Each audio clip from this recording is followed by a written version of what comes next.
Bonjour et bienvenue aux tendances des prix pour le mois d'avril. On va commencer par les facteurs haussiers. D'abord, la deuxième récolte de maïs safrina au Brésil qui se présente très mal. Après des semis très tardifs, voilà que la saison des pluies a tendance à s'achever très tôt, ce qui voudra dire des rendements du maïs carrément médiocres. Et donc la production de maïs brésilienne, qui est présentement estimée à 109 millions de tonnes, pourrait être nettement plus basse que ce niveau-là, ce qui voudra dire une baisse des exportations. Et donc une demande mondiale du maïs qui devra se rabattre sur les maïs américains et argentins. Par ailleurs, les ventes américaines à l'exportation cumulées représentent déjà 98% de l'objectif annuel pour le soya et 99% de l'objectif annuel pour le maïs. Pour ce qui est du soya, ce n'est pas très étonnant puisque maintenant la fève brésilienne prend le relais sur le marché mondial.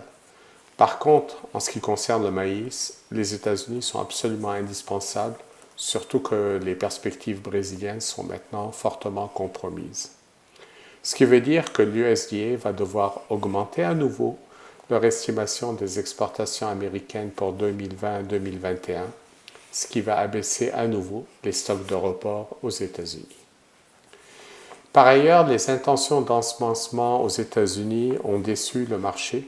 Elles sont nettement plus basses que les attentes, avec 91,1 millions d'acres de maïs et 87,6 millions d'acres de soya, pour un total pour les deux grains de 178,7 millions d'acres, alors que le marché attendait plus de 182 millions d'acres, ce qui aurait été une superficie combinée record.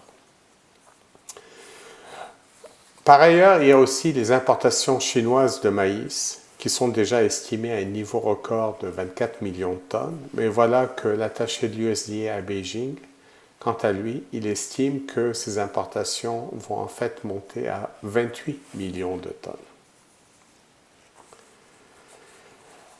Au Brésil, le gouvernement vient d'annuler les droits d'importation pour le maïs, le soya, le tourteau et l'huile de soya.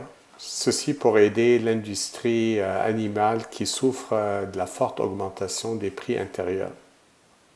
Le paradoxe serait que le Brésil, le premier exportateur au monde de soya, se retrouve à importer de la fève et du tourteau.